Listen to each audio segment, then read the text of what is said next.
Hello, everybody, and welcome to the Baka podcast.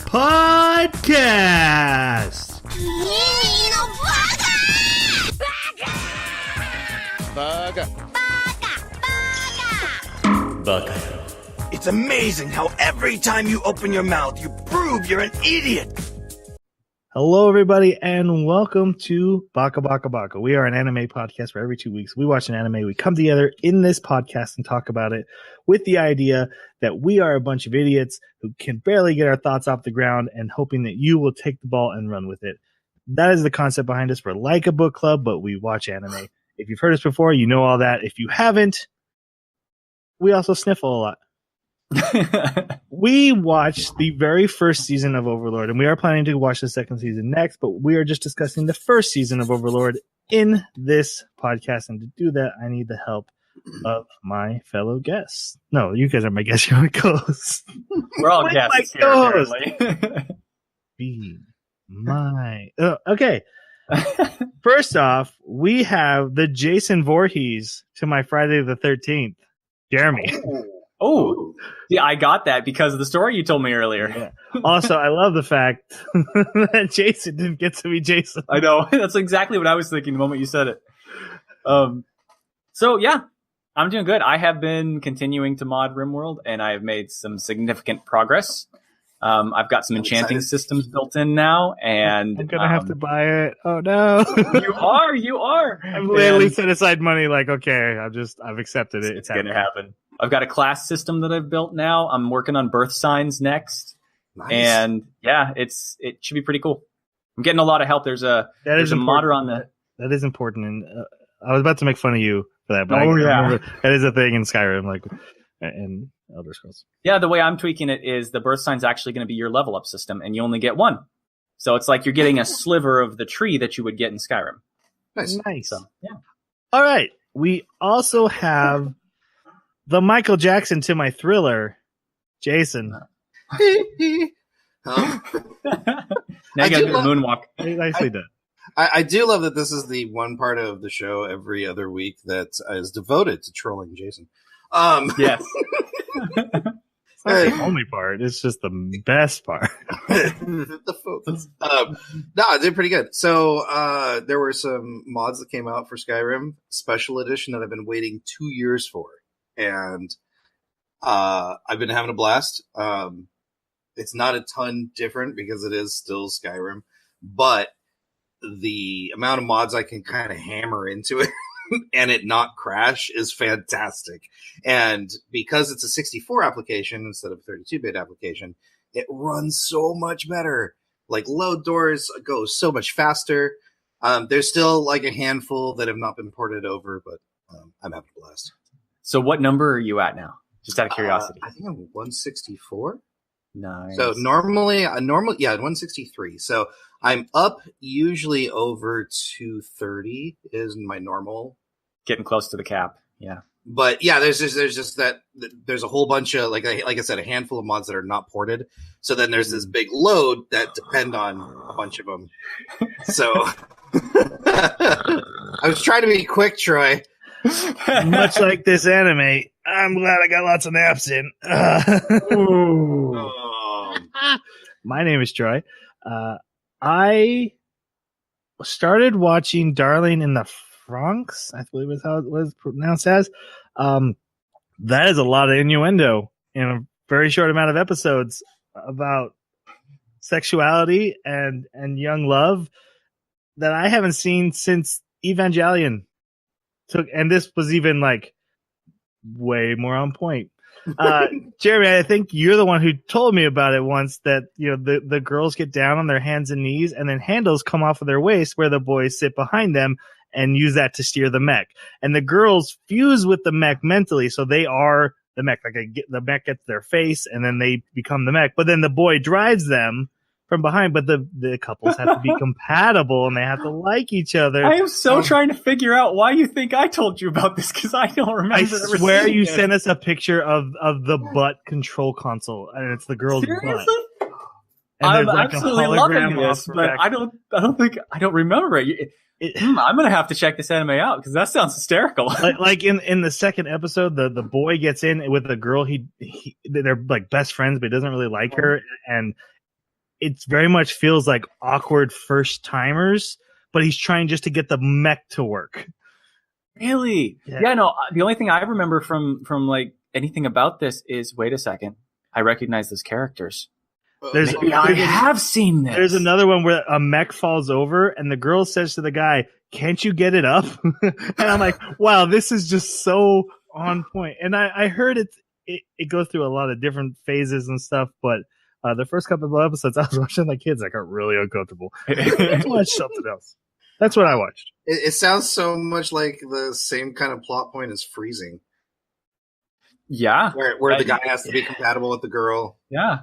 Yes, but this, I mean, it wasn't fan service, though. I mean, there's a lot of shots of young women's posteriors in the air, but it wasn't just. I guess there was fan service. I mean, there's a girl swimming naked in a lake. How did I not put this together with the image on like my anime list? Anyway, it is what it is. I don't know if I want to keep watching or not. I haven't decided yet. But other than that, let's talk about the anime we actually watched. The one you guys made me watch. We watched Overlord. This is directed by Naoyuki Ito, who also did Digimon Data Squad. Wanted to point that out. I bet you did.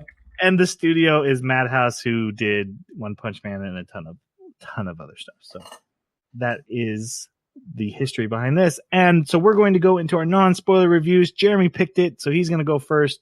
Jeremy, what'd you think? I really enjoyed it. I thought it was a great anime. This is the second time I've seen the first season, so I kind of went into it knowing I would like it, but I still liked it. I still thought it was great, even on a second viewing. Jason, how about you? I thought it was fantastic. I really enjoyed a lot of the characters. I really connected with a lot of characters. I will say that there wasn't much character growth to be seen anywhere in this entire anime. Anywhere. I do feel it was anywhere. It was really, really fun. It was just a fun anime. Okay, so I've been teasing these guys, but to be honest, this anime did not work for me, but I feel like it's completely me and not the anime. I think this anime is very much a power fantasy, and I actually mean that in a good way. It's just very much different from my power fantasy. This is overpowered mage strategist commander, where I'm a guy who watches Robin Hood, Han Solo, Indiana Jones, and that's my male power fantasy. Oh, I thought yours would have been having a special ability about passing a basketball. Ooh, that works for me. Yeah. At least I wouldn't have had to sleep through that one. So I would. So I don't know if I'm the person to listen to for a review on this. I've just found the whole thing very bland, and I will point out some of my issues, but for the most part, I mean, I feel like the anime works. It just didn't connect with me in any way. I do think that it's a very slow paced in the zoomed out sense. Like looking at it from a strategic board perspective, yes. It is a very, very slow pace. And I'm okay with that, but I can see why it would be boring for you. Right. And like full disclosure, like when we three play MMOs, I don't play casters. I don't think I've ever played a mage, wizard. I don't play that Diablo. That's the only thing I play. Yeah, I like to be like frontline tank, or I like to be archer or rogue. I do not want to ever play a magician. It just isn't me. So 100%, this is my issue. But one thing I'm really excited to talk about is the song intro and outro. Oh, yeah. So good. I love both of them. They're literally my favorite part of this anime, and I mean that wholeheartedly. Yep. I absolutely agree. Yeah. Fantastic. Yeah. Yep. Yeah, both intro and outro were just spot on. I think both visuals and musically, I thought they were really good. A lot better than another anime that we watched that included basketball. We're gonna just keep going back to that. Well, I mean, at least he's moved past Kisniver. Like he was hung on that for a while. Now he's got something new. Never forget Kisniver. It's nice to know it made a lasting impression. That's You hurt me.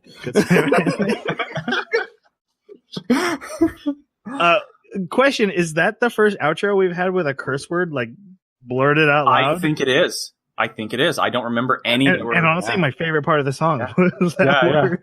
Yeah.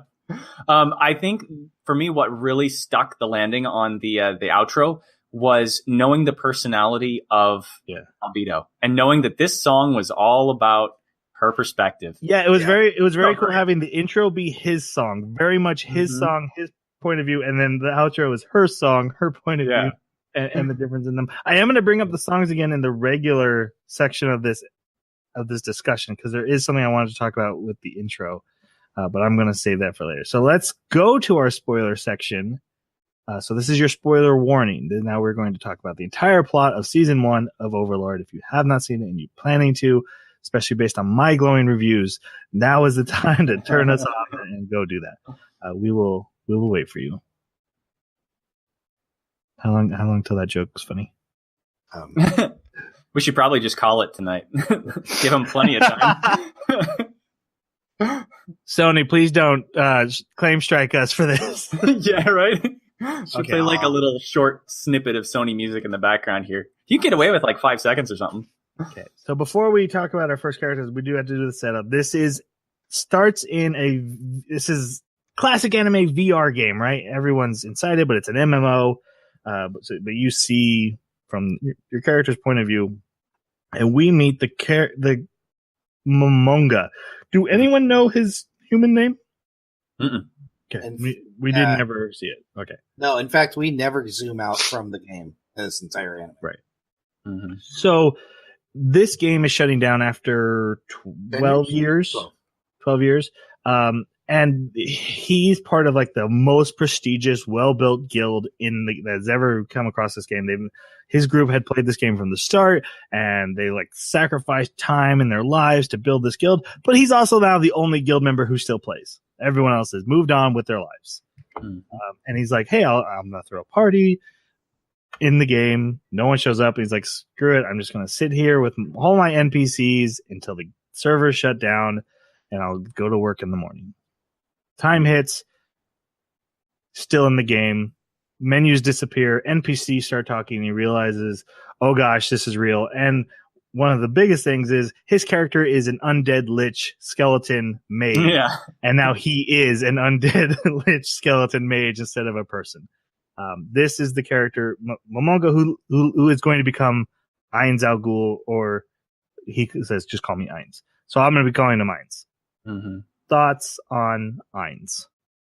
Ainz is my favorite character. And because I do play casters and MMOs, and also getting to see from his perspective, the trope of stuck in video game world or fantasy world has been so overdone. And this was a nice, it was a fun, different perspective of it, because we didn't get the out of game or out of world experience. All we ever see is him in this lich form. But the way he handles his troops, the way he handles situations, they sell his strategizing very well. At least it did for me. I totally agree. I thought that one of the coolest things about his character is how in this world that he's in now, whatever it is, at one point we actually hear one of the floor guardians refer to the people there as planetarians. So this is something they know, they recognize. I don't know what's going on. But with Ainz, this world is enforcing him to roleplay his character. Because if he experiences surges of emotion, some kind of light happens, and it essentially deactivates his emotion. It stifles it. And in addition to that, as soon as he does show up in this world, he starts noticing that his emotions and his needs and hunger and sleep and everything, they're all disappearing. And this is really interesting because maybe he's a great, nice guy who would, and he does seem like a nice guy in real life, Right, because he says stuff like, man, that person's dying. That would really upset me. Yeah, but it doesn't now. Yeah. And so it's really cool because it's forcing him to role play his character, which this was something I kind of wanted to bring up about the power levels in this anime. I had the impression that he was the most OP character in the anime. That is a wrong impression. It is 100% wrong. In digging up some information, because I was looking at a particular scene that I didn't understand, I ran into power rankings of him in just this guild, and he always wanted to be just a role player. So this character is made for role playing. It is not a optimized, min-maxed PvP character. The Guardians are way more powerful than him in most cases. In some cases, at least, like half of them that we've seen. So he's not the OP guy that you think he is. But he comes across like it throughout this anime. Yeah, in this season of the anime, other than a few sentences near the end first, the last arc, that's never. Yeah, you don't get that impression. No. Yeah, apparently most of his strength comes from his strategizing, forethought, tactical planning, and items. Yeah, because he always approaches it from the aspect of a player in an MMO. Not a lich in a world that I'm gonna strategize for as if I was in it. He definitely does it as if he was in a game, because there's a scene much later on that he's like, "Oh, I haven't aggroed her yet. We gotta go because I gotta prep." Yep. It's like that's so video game, right? Yep, exactly. Other than the final arc, what strategy did you guys think he did? Because he seemed very much just to be walking around looking for info and then being like, "Oh, you're going to attack me? Yeah, I'm 1,000% sure I can take it." No. It was very strategic for him to not only take a foothold from that village from the very beginning, because he needed friendly terms that was nearby. He also only attacked certain humans for specific reasons. He never, and he did it in a way that would. It was flashy, and he wanted to do it because he was trying to get his name out, right? So multiple objectives. Yeah, and then, but the moment he ended up in this world, what did he do? Find out my surrounding areas. Let's disguise our base so we don't get intruded. I mean, this guy was strategizing in every single episode, whether it was from small minutia stuff to large scale operations. Yeah. Actually, another thing I found out was that even though he was the guildmaster kind of in strategy and name only. Like, he was the business management side of it. And he says that, I think, at one point. Oh, does he? I must have missed that part. But yeah, there's also. Oh shoot, I lost my train of thought. But there was another thing I wanted to bring up. It's okay. I'll bring it up when I remember later. I'm pretty sure he was probably not leading raids. No, I know he participated, but yeah. So what did you think, Troy? Yeah, what did you think of Vines? Wasn't he awesome? I feel like there was a lot of missed potential, and this is where I wanted to bring up the song. In the song, they portray this character way more interesting than the anime does. You know, when they're singing, you know, "Where's my heart? Where's my soul? Is this reality changing me?" And he says, you know, like you said, there's a lot that's happening behind the scenes, and they kind of throw out this caveat like, "I'm being forced to be a lich," and it just kind of covers whitewashes all this bad character growth. That it's just like, oh, now he's like this because they said he's a lich. And I would have liked to have seen the player reacting more to the situation instead of seeing, so what I call the Momonga voice, which is the in the English dub, the higher pitched human voice, and then Ainz' voice is the dark I minds. I would have liked to have seen the Momonga voice more expressing, oh my gosh, what is happening to me? How do I get home? How do I change this? Can I? He has no interest in going home. Yeah, he gave up right away on that. He does. And he's not thinking like, where's my heart? Where's my soul? He's just not caring about any of that stuff. And I thought that would be a much more interesting story. Or what would have been really interesting is the super OP character that he is, but he's a human office worker who's like, oh God, she's going to attack me. And then realizing, oh, I'm okay. I can handle that. But he's not he's very much reacting as the character in the game would. which is fine. It's very much part of the power fantasy of, hey, isn't it awesome that he's OP against everything? But it's so dull to me. I wanted to see him care more.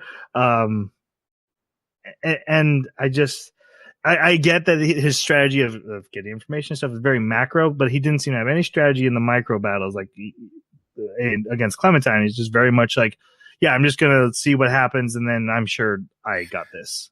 Well, I kind of disagree a little bit there. And I remember what I was going to say before, and that is that his tactic was, and what he would say is, I'm confident that I can beat most other players the second time.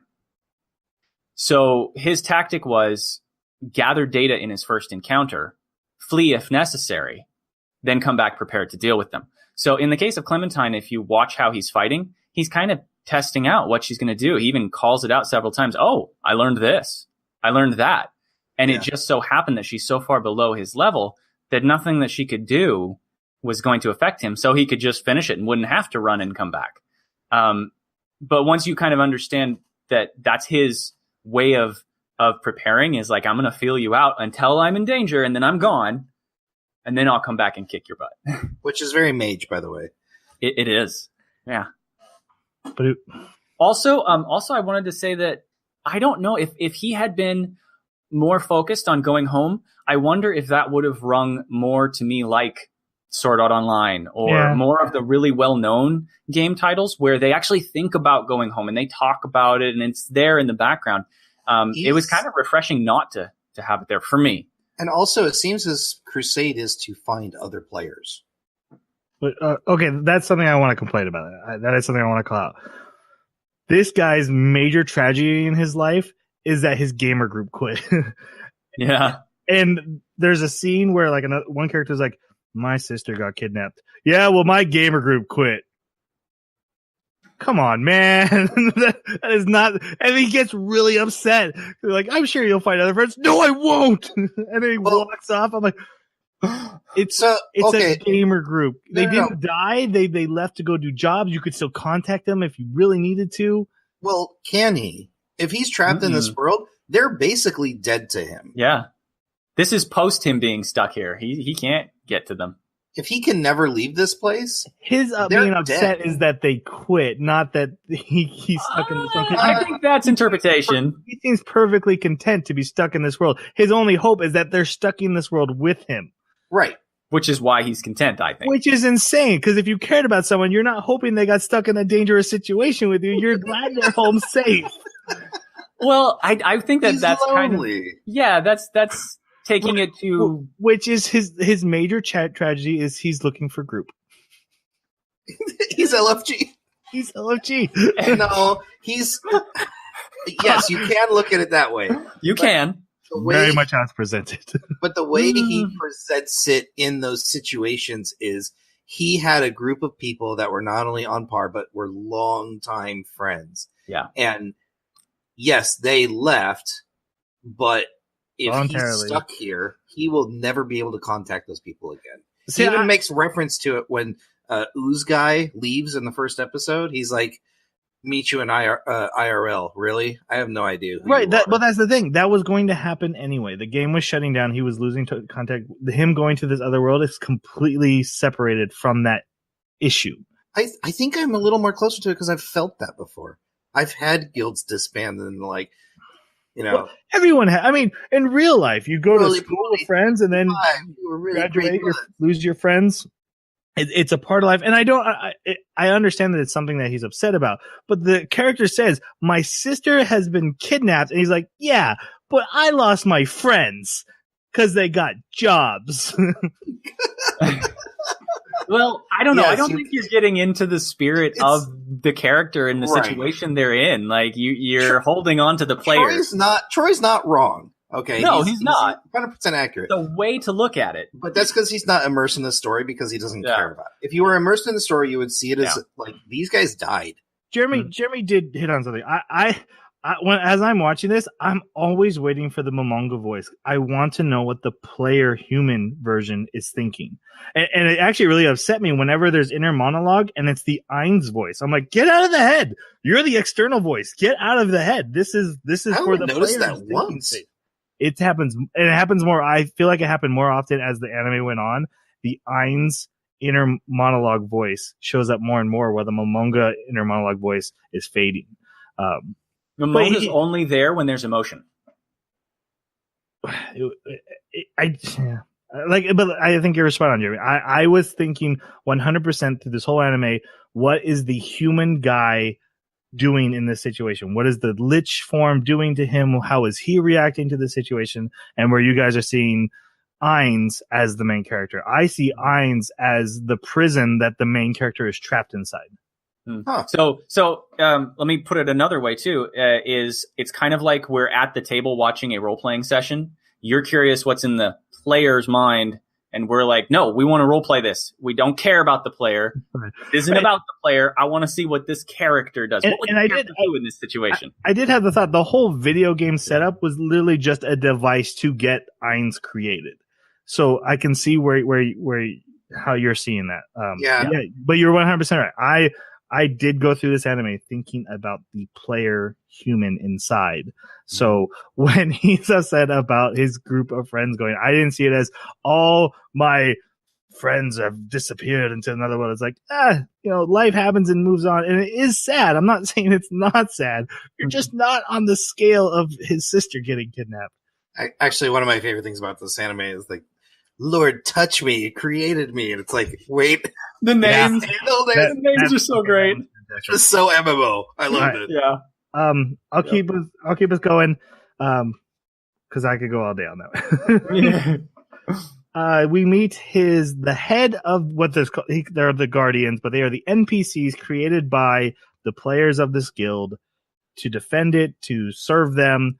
And they used to just be basic AI programs that did whatever they said, but now they're talking, and the pre-written personalities that these characters that they had drawn up for fun has now become established. And one of the characters, Albedo, right before the game turned off, he just jokingly wrote, "And she's totally in love with me." Yeah. And now that has come true. She went from being a total B word to being helplessly obsessed with him. And so we meet Albedo, who's like the first one to kind of start talking, and he gropes her because anime. But she is the head of all these other Guardians. What did you guys think of her?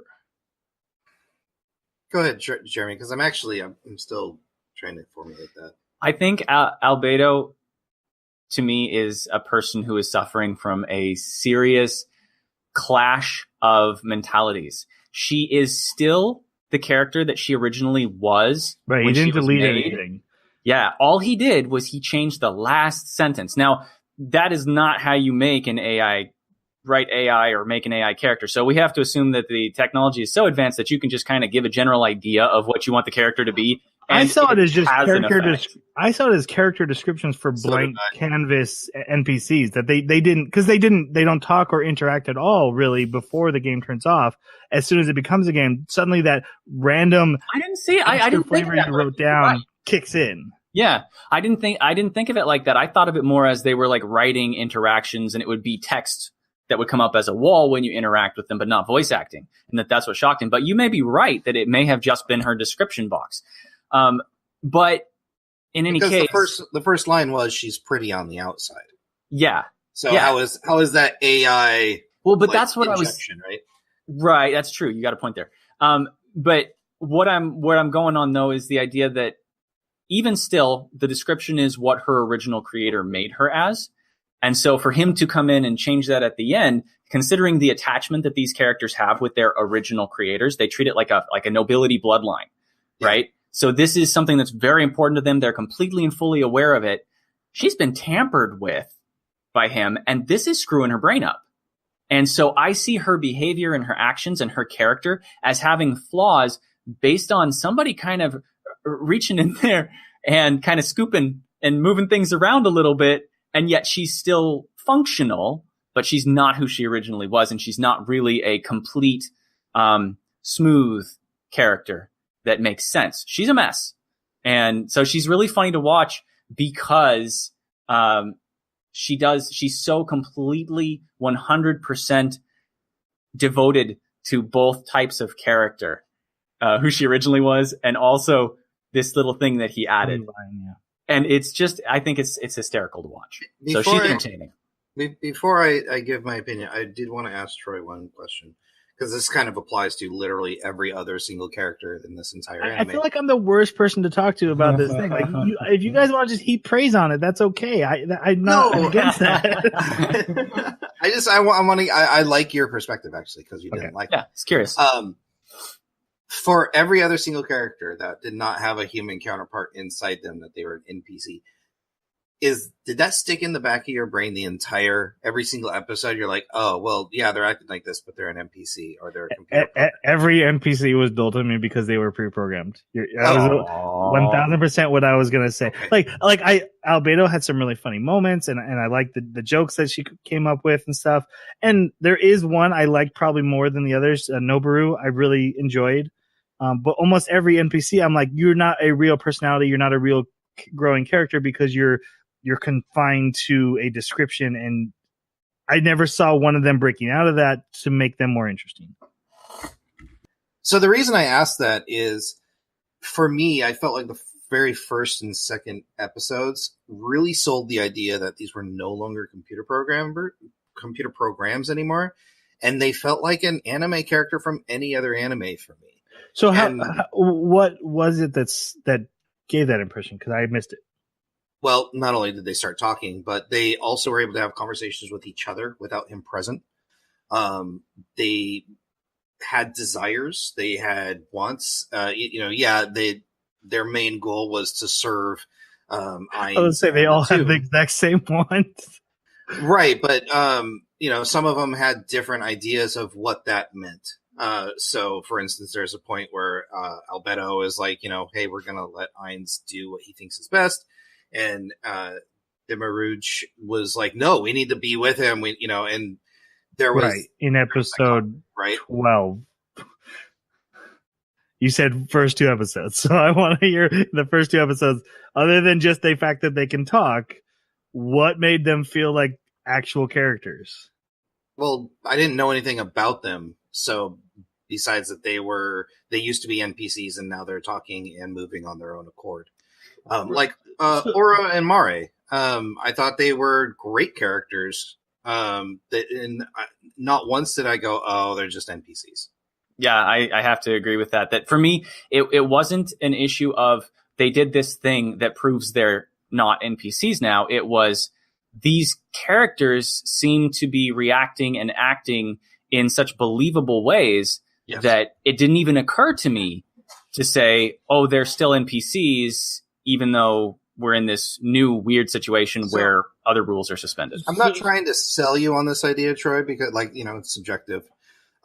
It just kind of, the reason I brought it up is because with Albedo, I thought she was a really great character. I would have loved to see more of her power levels, because we didn't really get to see her prove herself as leader of the... That was my only problem with her. But besides that, I thought she was a pretty great character. A little strong on the ecchi side. Yeah, she's yeah. Yep. But let me tell you what the roadblock is on the NPCs, and it actually is Albedo, because she has this wild, wacky personality trait, right? The ecchi side, the love, and that's really great character, and really flavorful. But we saw him put that line in, and so now when every other NPC has any particular character traits, I'm thinking there's a line attached to that in their programming. Oh, see, I don't see them as still being programs. I see them as having taken on flesh now. Yeah, you're right, but with very set personalities. And how is that different from any other anime where there actually is a writer making a very set personality? But there's just something in my head saying, and because it was shown so clearly, he added that line, and now she has that personality trait. So even though they are flesh characters with personalities now, I'm still thinking, but someone wrote that down for you. You didn't come upon these personality traits naturally. She actually you are the way you are the way you're supposed to be. Sorry. Yeah, no, sorry, I was interrupting you. She addressed that later on in the anime when they're in the mausoleum. She's like, what, I understand you've added it. You told me a couple times, but why does it matter? This is the way I feel. I also think it's interesting to take into account how Shaltir says, I remember this time when I was standing there and I was just a program and I saw Peroricino-chan. I overheard him interacting with Ainz and saying such and such. NPC. Yeah, so that wasn't a program addition. That was her senses. So like there's this weird, it's almost like, they refer to the human creators, the guild members, as supreme beings, like gods, basically, that breathed life into them. And so it kind of reminds me of in comics or in any other sort of fictional media where you'd have a god that creates somebody and maybe they have something in mind of what they're creating out of like clay or something. And once that thing is alive, it has those characteristics, but there's suddenly more depth to it because all the gaps that were left by the original writer, they get filled in with whatever that this thing decides to fill in and merge everything together and create a more complete personality. So there was one thing I needed to move past this, and I needed to see one of the NPCs' character growth beyond what they were when we met them. You'll see it in the next season. I watched the first episode and a half, and you'll see it. And honestly, if one of the characters had started like really questioning Ainz and not in the I love him so much I need to protect him way like Demiurge did, if they're like, man, I don't really, I know he's the supreme being, but that's kind of messed up, then I would have been like, oh, they are totally, they've totally become flesh characters with their own thoughts and feelings and that's fair loyalties. That would have really helped me, and that could definitely still happen in the second season. But for now, almost every NPC, I was kind of like, yeah. Now, I am wondering, like with Demiurge, we don't know what they wrote as his description. No. It didn't go into it. So you interpreted his action as being his description, even though he was disagreeing with Ainz. That may have been entirely his own autonomic response. What do you think of Demiurge? I thought Demiurge was pretty cool, especially when he transformed into a flying frog. I liked his eyes too. When we got to see his eyes. They're like crystals. Yeah, he's cool. Yeah, and he might be dreaming. But like I said, I need to see something from the beginning or something that was preset. Like, hey, I'm this because this was written, and then they move past that. Like Murray or Aura changing their clothes because, hey, I feel like changing my clothes. I don't feel like wearing a girl's outfit, and I don't have to because I'm my own personality now. But you saw how Cocytus reacted whenever they would be like, we don't want to do this thing, or we're questioning Ainz or something. Blasphemy. Yeah. So I think there's some peer pressure there too. I'm just saying for me to really understand these characters and see them fully as full characters, that's what I'm missing. And like you said, that could actually be happening, and I just don't know it yet. Mm-hmm. Okay, sweet. I thought Demiurge was pretty cool. I don't know. He did kind of fill the NPC role a little too hard for me. But he had some comic relief, which was fun. So I liked him. Did you guys feel like there was too many NPCs? Like maybe we should just like have half so they could really explore them more. It just felt like there was just too many that they couldn't take the time to really get to know any of them. I don't know. It didn't seem like there were more than I'd expect in an anime in one season. I think what was nice is they spent a lot of time, like they introduced a ton, but some of them were left in the shadows, and some of them they spent a lot of time on. And I think that sold those characters for me. And I think that's why I'm excited for season 2, because I want to see more of the other characters as well. Yeah. I enjoyed Demiurge also as he was very similar to Sabine in the sense that, Sabine is the one who's in charge of all the maids, right? And Demiurge reminded me of him in the sense that he's very much about doing the job well. He's in charge of defense of the guild. Sebes? Yeah, Sebes. Yeah, I want to call him Sabine for some reason. Sebes, yeah. And he's in charge of defending this place. He even takes over command of defense. I mean, takes over command of the whole guild place if they come under attack.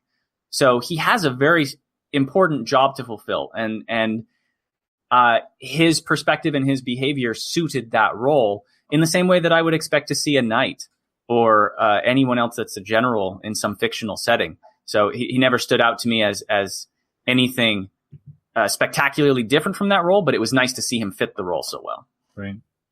So after Ainz kind of realizes he's in the game. He does a lot of testing, goes to like this arena level of their guild, calls all these NPCs together, and we get to really introduce them. We also meet a few that we'll talk about later, like Shaltir. After that, he kind of starts exploring himself. He's like, oh, I am now a lich, and okay, that sword doesn't work, and I can't even pick up a regular sword. Yep. Good line.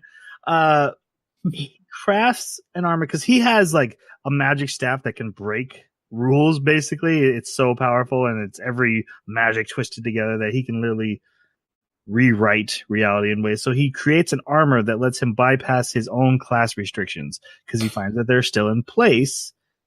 I don't think that was from his staff. I believe that's just one of his spells, like summon bound armor, summon bound weapons. Did he already have the armor and just called it, or it's a magical spell that creates armor on your body and creates weapons for you?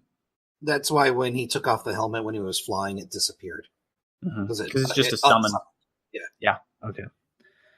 So with this armor, and it's going to become important later, he can use swords and weapons like a warrior class. Just can't cast. Yeah, as long as it's summoned, he can use it. He didn't actually change his class, from what I understand. But yeah, he can't use his spells while in the armor. That's a restriction. But he can pick up other swords and stuff, right? Nope, only his. Oh, really? Yep. Oh, okay, that's what. Yeah, I guess I never see him with any. I don't know. I don't know if the English dub expressed that. I feel like they were just like, "Hey, this armor lets you use bypass." Weapons. Yeah, but he might have meant I can get around that rule by summoning a sword that I'm allowed to use. But that's my understanding of it. Yeah. Okay. And then him and Demiurge go flying around. And so they're not in the game world anymore. They're in a totally different world. Their base has been transported to a middle of a field, and they start covering it up with mud and trying to hide it and making mountains just to keep it out of view. And he gives teleportation rings and stuff to characters. He's just kind of starting to get ready, sends Sebas out to get information, and that's kind of where we leave in the first two episodes, is just him exploring. And like you, Jeremy had pointed out, when he gets emotional, like this green magic casts over him, and it like centers him, makes him normal again. Turns him back into Ainz and gets rid of Momonga. Is how I took it too. Yeah. Which is interesting. See, and that, it makes me wonder if he is being kept here like a prisoner. If something's like, no, that's too much personality. You got to get back in your cage. Yep. Play your character correctly. In the next episode, this becomes apparent again because he sees a village being attacked. And we saw some scenes of soldiers going through villages and talking about this kind of stuff. But he sees a village being attacked, and it's not bothering him like it should. And he calls that out. Like, this would bother me, and it doesn't anymore. He goes to the village. First, he protects two young girls and summons a Death Knight, which was kind of cool. The CG is not great in this anime, but the Death Knight was cool, and how it just like, I'm gonna go kill everything and marches to this. What was really funny is when he called it. Apparently in Yggdrasil, it would just appear, and he's like, "Oh my god, it's taking over a corpse!" That's so gross. Yep. And then he hands those two girls like two horns that will summon goblins. Yep. He's just throwing out low level items like it's candy. In these first couple of episodes, like, yeah, I got plenty of these, and I was thinking, like, do you have plenty of those? Is that something you should just be getting rid of? But yeah, and then places them in like super shields to protect them. Drives off the soldiers, makes friends with the village.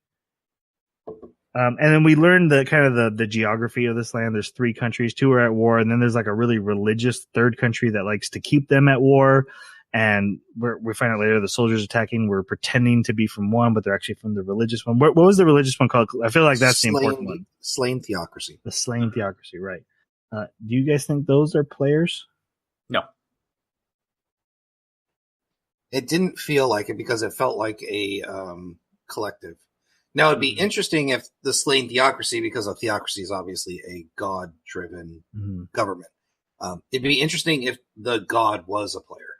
that they were all serving. That would be really interesting. I got the impression that they were influenced by a player at some point, Right. but I think it was a long time ago.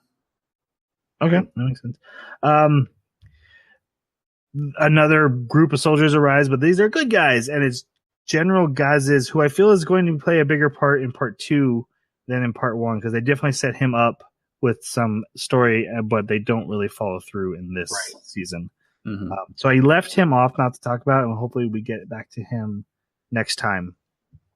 But then as soon as he shows up, Slain Theocracy, Special Forces, magic casters surround the village. They're there to kill this general. And he's like, hey, who's going to be Ainz? How about you work for me and help me out of this? And Ainz is like, nope. Yeah. Could not care less. You asked about how Ainz strategically approaches problems. Right. Here's an example. Because he says, no, I'm not going to work for you, but I'll give you this item. And the item is his way of taking care of the problem as long as he knows he's got a guaranteed victory. He's measuring things. It was not just that. He wanted to see this guy's power level. He wanted to see what he could do. Mm-hmm. And he wanted to see that he was serious about protecting this village, because this village was a important part of his plan as far as extending his influence. Mm-hmm. And he needed to know that these guys were on his side. So watching him go to battle for this village was probably really important for his main plan. That makes sense. That was never explicitly expressed, but that's the way I read it. Mm-hmm. Seemed like a bad plan to me, since he got the entire regiment killed. Oh, they weren't killed. Or if they were, I mean, I don't know why they would teleport them back into the basement, because it didn't just teleport that guy, it teleported all the soldiers. Yeah, I'm sure some of them were dead, but they probably saved quite a few of them. Mm-hmm. And also, he didn't see the full power level before going out there. That didn't show up till after he got out there. And he already knew the power level because he's seen these creatures from before. They're from the game. Oh, no. He wasn't talking about the power level of the creatures or the Slain Theocracy. I was talking about the power level of the sword dude. Oh, okay. And also the original plan that him and Ainz agreed on was that this dude was going to sacrifice himself and his men were going to just book it. They were right. I do think that he was using him as a way to observe what the power level of the Slain Theocracy group was bringing in, because all he had seen was the angels. So who knows what spells that they might have had from Yggdrasil, the game, because they had the archangels from the game. So he wanted to know, do they have 5, 7, 9th tier spells? I don't know. So I think he was still looking to see what they had. Okay. Just totally. Well, he even calls it out. Yeah. So, anyways, guy's about to die. They swap places. Places, and he fights these angels, and he's OP. No. So this was a huge missed opportunity in my brain. Not because he obliterated everything, because I think we all knew that was coming because of the exposition that we've been getting so far. I was really, really hoping. So again, this is a power fantasy thing going on for me. I was really hoping he was going to use like a AOE command spell to take control of all of those angels and just turn them on. How awesome would that have been? That would have been great. Instead of just destroying them, I'll just been like, nope, they're mine now. They're mine now. Yeah, that would have been fantastic. Yep. The probably the most interesting thing in this fight is he does actually get hurt a little bit, and I did like the line, "This is what damage feels like." Yeah, which is interesting because he's an undead. There's obviously no nerves or anything, and so he's like, "This is pain. This is damage." And he's laughing the entire time. It makes me wonder how is that different from real pain and real damage, and does that mean these very real people in this world have HP bars? One of my issues with the MMO stuff is it sometimes there and sometimes not, and there doesn't seem to be a ton of consistency. We have mana bars. Do we have HP bars? Sometimes we do, sometimes we don't. When did you ever see a bar? Yeah, they never mentioned the word bar. No, you're right. They don't. What I'm saying is the fact that he is taking damage, and what that suggests to me that he is losing health points. Right. Yes. Yeah. And knows what that feels like. So he has HP, which means that just like there's not a real mana bar, he has mana and he can feel the amount like it's a bar. So I think a better word to use would be pool. And I think they showed that well when later on in his last fight, when it's shown how I was trying to save it, where it shows his pool of mana from her vision. And I think it's an unseen thing that they refer to as a concept. So does everyone here have a pool of health rather than just being mortal? I think so. We never see what the health would look like. So you could argue that maybe the health doesn't look like the mana does, where it's like this big pyre of energy coming off the person. Maybe it's more like just the shape of the human body and how bright it is, like you'd see in like a power up from Dragon Ball Z or something. In that case, it almost seems like you're just in a fictional fantasy realm where you're like, I want to see if there's life there. So I got the reference to like MMO and everything, but it didn't feel abrasive to me, like it was taking me so far into. It was fine whenever he did it, and it was fine whenever his generals did it. But every once in a while, the characters from this world said stuff, and it was like, you should know MMO terms, like appraisal spells and stuff. And it's just like, it's just weird that you also have that when it's clearly from a game. And it could be a player came here and changed the entire society to match his references. Like, hey, everyone, these are called appraisal spells. This is how they work. That could be it. But there just wasn't a ton of I shouldn't say it that way. There wasn't full consistency, and so sometimes it just kind of nagged at me. That's very interesting. I actually hadn't thought of another player coming in to change the nomenclature, the speech patterns. But to me, a lot of the terms just made sense. Like if you're going to have a spell that's going to evaluate something's worth, you're going to call it an appraisal spell. In a lot of the situations where spells and such were used, I think that we recognize them as being from games because that's where we've heard the terms. But if we saw them outside of it, say in like just a fantasy world where they're like, I need to use an appraisal spell, I don't know that the word would be restricted to or considered just completely tropey. You're right. So I don't have any other specific examples to argue it either. Tiers of spells. That doesn't seem to be something that you would use in life. I mean, I don't know. Because if there's a spell that you're not familiar with and you just say, oh, it's a tier 3 spell, you can kind of gauge it on other tier 3 spells that you know of, but a tiering system, I've just never seen it in other. I think we're getting way off topic. It's all about nomenclature, and it depends on who builds the fantasy world. There is one that probably bugged me the most, which was the martial arts, and the fact that like doing an attack, you had to activate the attack. That was clearly MMO stuff. Yes, right. I thought it was awesome. I did too. Why? I don't understand why you wouldn't just be able to do the attack. Because you're using a skill. You're activating it. Activating ability. What are you activating? They're real people. Well, that's the thing, though. I do think, like I said before, they're called planetarians, but I don't know what they are. Right. I get the impression that they are some kind of digital construct or a real person that's in this weird digital constrained world or something. I don't know. Do you think everyone, do you think they're in a video game or do you think they're in a real world? I felt like they were in a real world. I did too, but I can't explain why they're still using MMO talents without thinking that there's some kind of there's a possibility that maybe they're in a digital realm. I don't know in my head. So if you're talking about this time frame, the digital doesn't even make sense to them. They have no concept of what that term means.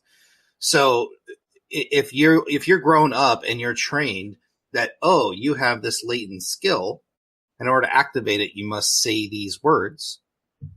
Why wouldn't that make sense to you? Why does he call it martial and not magic then? What's the difference? I don't think there is much. Maybe it's a spell that does not require MP. Okay, we're gonna keep going. And talents, because there's something I'm gonna say here, and you guys, I'm just gonna set you guys off, and I need to give you time to. Okay, here we go. So in the next episode, to gather more information, Ainz decides to use that armor we talked about earlier, become an adventurer, and I wrote her name as I kept hearing Nabaru. You guys said it's. I just call her Nabe. Right. So that's her fake name, but she's she's the head maid of the maids. No, she's the only battle maid. No, they had like 10 maids or something. They've got quite a few. She's Gamma, so that would put her at like 5 or something. Okay, so he takes one of the maids, and they sign up for the Adventurers Guild to take quests and jobs, and with the intention of not only raising his fame, but gathering information and notoriety. My thought when this happened was, wow, you made a character so boring, you have to literally turn him into another character to keep this anime interesting. Go ahead. Where's the sneak? Like, where's the sense of subterfuge that this isn't what this character is made for? He's got to go in and do investigating and sleuthing, so he's got to put on a disguise. Why is that so different? unfun just watching a guy wave his hand and make big explosions that you needed to also make him a sword guy and had this little plot device. Okay, he can also be a sword guy because we also need a sword guy to make this interesting. Oh, I found his casting to be super entertaining. I'm talking from a writer's perspective that they did this to this character or let this arc and plot twist happen just because it's so boring. Agree. I totally think you are just like projecting onto this your boredom with it, because I see this as a direction they went that made perfect sense. He needs to investigate. He sees himself as, I've got a lot of experience as an adventurer. I did it a ton in this game, but I already have this persona established over here as caster saving this village. I can't go in there looking like this. I need to go in there in a disguise so I can put this armor on and nobody knows who I am. If he showed up in town without that armor, everyone would scream monster and start attacking him. Well, even if he had the mask of Clavicus Vile, which he was clearly wearing as a caster. You guys are defending in story, which it's 100% makes sense. You're right. I'm talking from a writer's point of view, saying we can't make a story with just this guy. We need to also make him this to keep the story going. I disagree. I totally disagree. Assumed you would. Anyway. Yeah. I mean, they gave him casters have the ability to summon things. This isn't outside his kit. It's not like they changed his class. Again, you're attacking from the story part. He's talking about from the writer's perspective. He thinks this character is so dull that they had to come up with a new character just to make it interesting. You know what? I found the armor-clad guy more boring than the caster because I wanted to see what the caster could do. I wanted to see how he dealt with situations. I wanted to see him cast spells. Like, the end fight was fantastic. Yeah. So why didn't they stick with that then? In your point of view, from a writer's point of view, why bother? From a writer's point of view, if you're going to have this strategic guy wanting to not just survey the land, but be able to get a feel for the people around him, and he wants to get out there, how is he going to get out there? And so as a writer, for me, I'm going to go, okay, Skeletal Lich wants to go meet humans. How am I going to do that? Disguise. Send one of the dozens of NPCs he's got. Me as a Skeletal Lich, I want to go out there and get a feel for it. Right. Because I only trust my own perceptions this much. Go on. Again, that story though, stick to the writer. Well, no, because the writers write according to what they think makes sense in the story. They don't just write as in like this has to be according to what the audience is going to perceive or think is, to get from point A to point B. It has to be consistent with the character. Now, I do think that Nabe calls him out on why didn't you send in people when they're dealing with the skeletons. But there are caster adventurers, and he is capable of wearing different outfits and clothes. We've never seen him summon anything that would change his appearance outside of this armor. Well, if I'm a writer, I could make him summon whatever the crap I want. And in the final battle, he wears robes. Okay, armors. I think this gets back to the sense of what the disguise is. It's not just a disguise to be able to change his appearance. It's a disguise to redirect their attention from this caster who is getting notoriety for saving a village. There's clearly a caster over here that's doing amazing feats, super powerful. he can't bring in a caster over here who starts doing amazing feats without people making the connection that it's the same person. We have a character that manages to make the connection even with his disguise. His disguise was not just to get in there, but to get in there and not be that person. And if they're the same person, what's the downside? The downside is that it's when you're strategizing, think about it like when you're playing the card game Loveless or something else, right? You don't want your opponent to know what's in your hand. Every opportunity that you get, you need to feed them misinformation. It's not that you have an objective in mind. It's that you might need it later. Yeah. Feels boring. It's strategy. It's not boring. It's complex. I'm sorry it didn't have a basketball hoop in this. It had a love pillow, so it could have had a basketball hoop. Actually, that was hilarious. That was awesome. It was irritating and hilarious all at the same time. Oh, I only got the hilarious part. Like, she pulled that out, I was like, no. Are you serious? Jeremy, I would argue if you didn't like this anime, it would have irritated you because you would have picked it out as why would a body pillow show up in a fantasy world? That doesn't make any sense. Yeah. Well, she made it. She knitted it. She sewed it. Just like all the baby clothes that she's already made. Up to like 5. For 7 years. 7 years. That's what it was. Yeah. He brings Nabi with him. What did you guys think of Nabi? Because she's actually my favorite NPC, but again, doesn't have a lot of Your favorite character. No, she's not my favorite character. She's my favorite of the NPC Guardians. Oh, okay. I thought she was your favorite character all around, and you just refused to call her a character because she's an NPC. No. I was just saying, like, and she's not even one. Is she one of the Guardians? Or the maid's part of the Guardians? I don't know. But of the NPCs that came with him from Yggdrasil, she was my favorite of those. Because, like Jason had pointed out, those characters I had a little bit of an issue with because of blah blah blah. I liked her personality. I did too. I thought she was great. She was hostile to just about every turn. And I love that he had to consistently remind her and bonk her in the head, like, we are in cover. Yeah.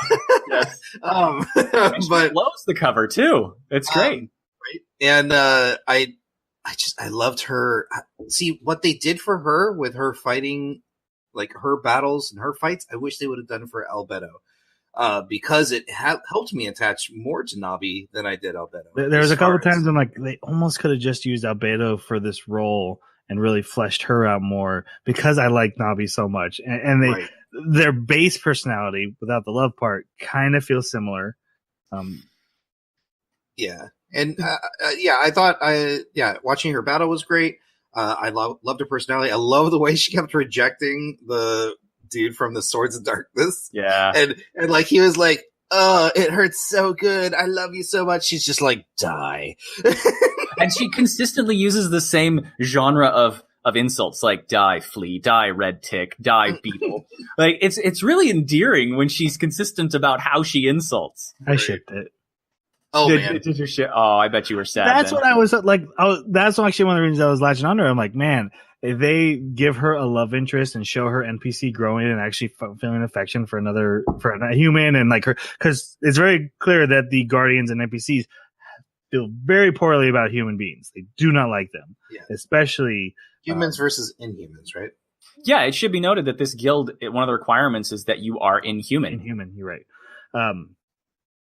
And so I thought it would have been really cool character growth to see her. You know, it wasn't so much about wanting a relationship, but just seeing her grow and like, oh, humans have worth and I have feelings. That's weird. I didn't know I had feelings. That isn't in my character description. And I was really getting excited for that, and that didn't work out. I kind of get the sense that we are not watching someone who is an anti-hero become a hero. I get the sense that we're watching an anti-hero stay an anti-hero. Which I'm fine with. So Nabi, because like she kept saying, "I hate humans. I hate humans." I'm like, well, aren't you look so human? She's a doppelganger. Oh my god, she would even more hate humans then, because that's the doppelganger thing. She's a part of the Pleiades battle maid squad. So no, she's not a guardian. Again, just for me, it was wanting to see one of the NPCs grow. Right. Mm-hmm, mm-hmm. Okay. they're stuck at the lowest level, so there are hardly any jobs for them to take. They join up with an adventuring group called the Swords of Darkness. I won't go through each of their names. I was going to, but then I decided not to. They are my favorite characters. The one you mentioned, the flirt, he was my favorite character in this anime. Yep. But I liked every single one of them. And then they're going to go on a job and just go kill random monsters, right? They get paid like per head, something like that. But due to a red potion that he gifted going out into the market, and now this potion maker comes, and his name is Inferia Baliar. Yeah, I think they just call him Baliar a lot. I think they call him Inferia a lot in ours. He's wanting to figure out, okay, we can't make red potions, we can only make blue potions. And the red is super potent. I need to talk to this guy. So he hires him to escort him to the very same village the woods nearby it. Yeah. Yep. To go get supplies, and he hires this. He wants to hire Ainz, but he hires the whole group, and they set out. And then we get a scene of a assassin woman entering a tomb, meeting an old man, and they're planning. She wants to use a magic item that she's not allowed to use. It has rules to it, binds on it. I'm not really sure what the proper term is. Didn't he say just stealing it could have killed her? Yes. Mm-hmm. Yeah, magic items have limits, restrictions. So. Right. Yeah. But this guy who just hired Ainz has a special talent that he can use any magic item regardless of limits. And they talk about that. And so she's like, hey, I'm going to use this magic item. And they'll come up later. They travel as a group, the Swords of Darkness. They talk, and Nabi accidentally talks about Albedo, which is going to get Ainz's cover blown a little bit with this Inferia guy later. They fight some goblins and ogres, and Ainz just wipes out a bunch, and then he sees the rest of the party fight, and he's like, man, they're weak, but they're pretty cool that they fight together like me and my friends used to. Now, nostalgia. It was a great scene. There's a scene where Ainz, when he decided to help the village, when he remembered being saved in the game by someone who will become one of his guild members. And I bring that up because he's losing his morality. He's becoming that anti-hero that, like Jeremy put, he's becoming a very neutral character. He's there to take care of his guild, and that's it. Mm-hmm. But he goes and saves this village with that thought in mind. And that's where I was like, man, there's still a human being in there deep inside trying to still be a human being. Mm-hmm. Yeah, there's very interesting too. Sebas, the lead, the guy in charge of the battle maids, the butler, was standing next to him. The butler, was standing next to him when he was watching the village be attacked. That's the character that was made by the guy who saved him.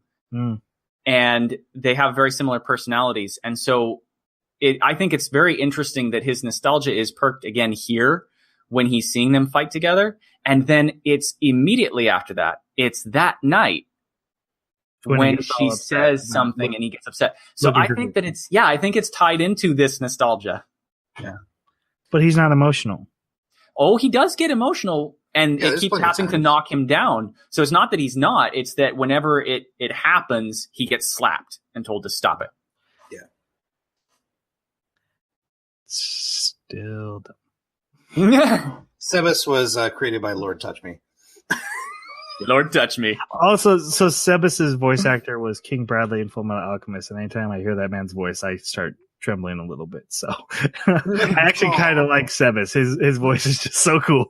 Speaking of voice actors, I listened to the dub and sub of Ainz for quite a bit. I really like the dub actor for Ainz. I thought his voice was better suited for the character he was role playing. The dub? Yeah. Oh, I have only heard the sub, but I did similar with Clementine. Don't you think it would have been more interesting if his human voice stayed that way? Like he's saying all these things with that more higher pitched, weaker human voice, but everyone's reacting like it's still that deep, dark, super voice. I just thought that would have been more interesting because that was his voice going into this world, and then it changes just because of the character. And I was actually a little disappointed by that. I thought it would have been not only funny but interesting that everyone still hears this commanding presence voice, but that's not actually what it sounds like at all. Anyway, we get another scene with the assassin girl and the old man, Clementine and Khajiit. Yeah, well, Kaji, they do call out. We didn't learn Clementine's name until much later. But you're right, because I kept having to call her the assassin woman, but her name is Khajiit has many wares to sell. That's exactly what I was thinking. Yes. When they reach the outside of the village, there's a wall there, and there's goblins guarding it, and they're good goblins. And Ainz is like, wait, those are my goblins. And it's the young girl had blown the horn and summoned the goblins to protect the village. And then they decide to confront the wise king of the forest. What did you? Okay, so this ends up being a giant hamster that lives in the forest, and I thought it was great. Totally disappointed because he was going to prove how strong he was. He was so irritated. Now, also not a great tactical. The reason I don't see him as super tactical is he makes a lot of mistakes, and this is one of them. Is that, hey, I'm going to fight this monster and impress everyone. Oh God, I sent them all away. Why did I do that? But yeah, he goes to fight the White King of the Forest, ends up being this giant hamster, and he uses like a super low tier level 1 spell, knocks him down. The guy's like, oh, okay, I serve you forever. Yeah. What did you guys think of the White King of the Forest in this whole episode? I was a little disappointed that it was a giant hamster. But I thought it was great comedy. I thought this whole interaction where he's going to face this super dangerous thing that's been keeping monsters at bay for years and years. And then he's just standing there and like tapping his foot angrily and like, oh, this is not what I wanted. Why is he a hamster? I thought that was brilliant. I thought it was great writing. Yeah. It was nice when he had to ride him into town. Yes, and he was embarrassed the whole time. Yeah, I thought that I remember the first time that I watched this season, and I was very disappointed, but the way he reacted to it made the scene just fine for me. I enjoyed it. I also thought that the scene helped inform some of the other characters too. Like, it gave us more information about Aura and how apparently Aura collects strange animals as pets, one of the floor guardians. And that's a very interesting thing to me because, you know, I want to know as much as I can about these characters. And if you can do it through those environmental storytelling ways, you know, just kind of slip it in there. I appreciate that. But yeah, the character was he's almost a way to bring not just comedy relief, but also a touch of humanity to Ainz's guild, because he's really the only one that's inside the guild that's saying, are you going to eat me? Please don't let them kill me. I don't want to die. Is it really safe for me here? You know, he's the voice of reason amidst all of these people that hate humans. Fair enough. When they complete the job and get back, Ainz goes to register his new hamster with the guild. And the rest of the group goes off to the storehouse to put away all the goods they picked up. And that's where Clementine and Khajiit are waiting for them. And things go bad. Things go bad real fast. Okay, the first time I watched this scene is what won me over. Up till here, I was okay with it. It was nice, but nothing had given me something that I really enjoyed. When this happened, it hurt. I was like, I wanted to see these characters more. To be honest, this felt very Game of Thrones because you're right. Yeah. They built these up as like characters that are going to be long term. We're going to build them up. We're going to develop them, and to have them all wiped out quickly, easily with a locked door. I mean, they even gave one of the characters, she's a trait holder. She's special. She learns magic twice as fast. Ainz could teach her. She could become very powerful. No, she's dead. You know, that's a very George R.R. Martin thing to do. Yeah. And so for me, that hit, and I was thinking nothing is off limits. Nothing is safe. I'm interested now way more than I was before. This is a huge turning point for me, this scene. I agree with you. This scene is great. Mm-hmm. But the other thought I had on the other side of my head was, Well, there just goes all the characters I actually even cared about. Yeah, I thought you might. Yeah, yeah, that did happen. But you're right. It's very George R. R. Martin. It's a very good scene. I can't disagree with that at all. Yeah. Ainz goes back with the grandmother who actually runs the shop, finds the dead bodies, and it was very MMO how you had to cast every spell. So he wants to track it, but he's like, we gotta prepare. So cast like 7 virus protection spells basically, yes. and then do the tracking spell. Well, so this was a big turning point for me as how I viewed Ainz, because I thought Ainz was going to go from this I care about me and my own to okay, I'm going to spread my influence to take over the world. But then like as it progressed, he's like going, oh well, I care about these people, so I want to save them. I like the Swords of Darkness guys. I'm gonna stick with them. And then the grandma's like, find my grandson. He's like, I want everything you own. Oh my god! Yes. And I thought that was fantastic because it completely blew my expectations of what Ainz was turning into. Yep. And I love the way that she even stopped and said, they say demons ask for your soul in exchange. Are you demons? And I'm like, you have no idea what you're asking, lady. And his line like, yeah, but are you willing to give your soul? Yeah, exactly. Jason, I don't really have time to argue this, but I do agree with you. I kind of just wish that they had focused as the manga is fading away. I wish they had gone from hero to anti-hero. I would have liked that a whole lot better. As the Lich personality is taking over, he's becoming more self-centered. Whereas you thought it was going to go the other way. He's going from neutral anti-hero to hero, and then didn't. I kind of wish they had showed this world corrupting him, his who he is and what he's become corrupting him. I thought that none of the characters really change. And while you're right, that defies expectations in the scene, he's still the same as he was. Nothing is affecting him and causing him to show any character growth anywhere. Yeah, let's move on. I think the one quick response I have to that is, yeah, my expectation was that this world was changing him more into a good guy. Okay. They go to the graveyard where Inferia is being held and using this magic item to generate an army of the dead from the cemetery. They rush in and they make sure the guards see them go in because it's all about getting that legend started. And this is where Jeremy goes, look, it's Jason in Path of Exile. Yes, because he's swinging around with 2 swords and he's like, dead skeleton, dead skeleton, dead skeleton, dead skeleton. And there's just nothing but a field of dead undead. And yeah, it looked just like when we were following Jason through Path of Exile. He's leaping around with his dual-wielding hero and there's nothing left for us to kill. So Hammy the hamster, or whatever his real name is, has to be picked up and carried and flown over these because a living thing being among these skeletons will really get them excited. Yeah. So it's kind of interesting that Ainz has a super advantage when he's already super OP, but he already has this huge advantage because he's undead too, and they just don't really care that he's there. So he's just like, yeah, you're out of my way, I don't care. Which means that he only destroyed all of those ones by the gate to leave the impression and the legend. Right. Which is cool. So they confront Khajiit and his magic users, and then he calls out Clementine because he knows Clementine's the one who did the killing. He's like, this wasn't a magic caster who did this. This was definitely an assassin. Gets Clementine to come out of the shadows and walks away with her to go fight. And what's the line in the sub? Because it was a little different in the dub. Oh, you're talking about where he says, show me what's under your cloak?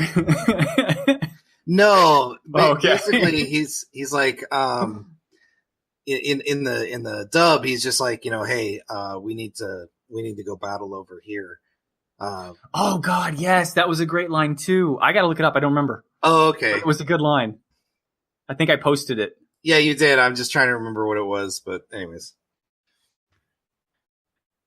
So 2 battles happen simultaneously in this next episode. Navi versus Khajiit, which he summons a bone dragon, a skeleton dragon, and then he summons a second one, and he's like, oh, I totally got you. And because they're immune to magic. Right. And she's the magic caster is what she's been advertised as. when Ein sees this in his fight, he's like, "Hey, just go all out."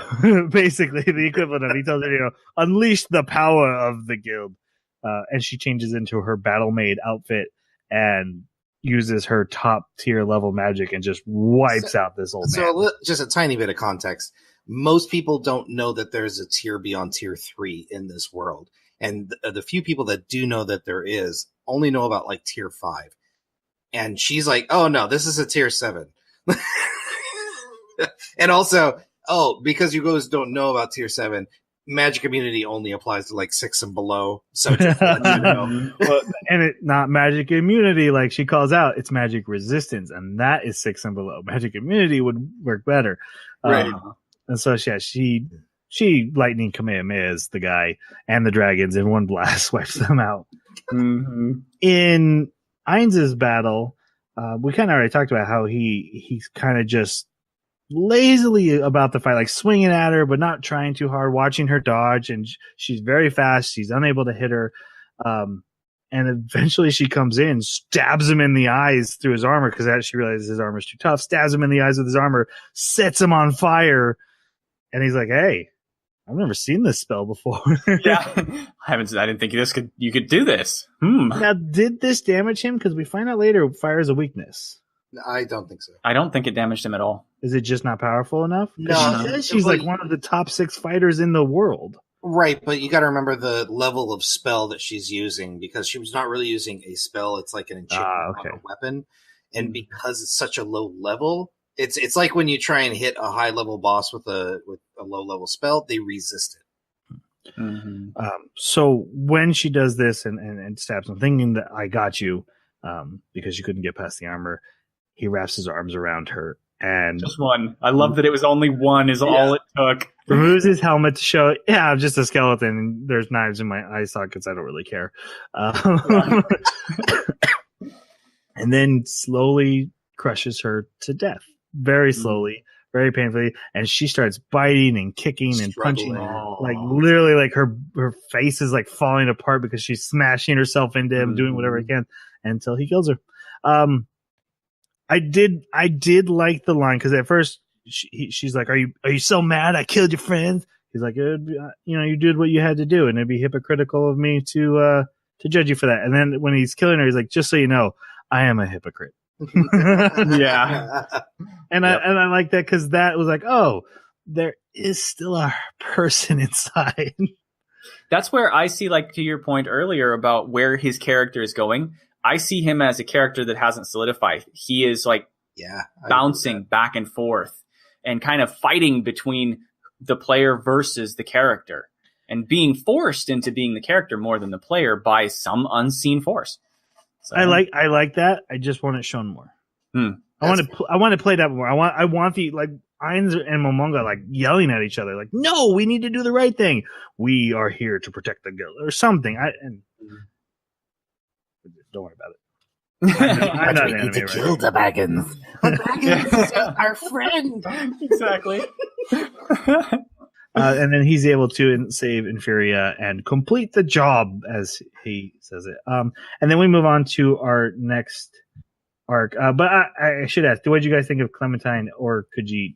Khajiit, I didn't. I was actually thinking about it because we talked a couple weeks back about like the grossness of how some animes portray certain bad guys and how it's just overly done.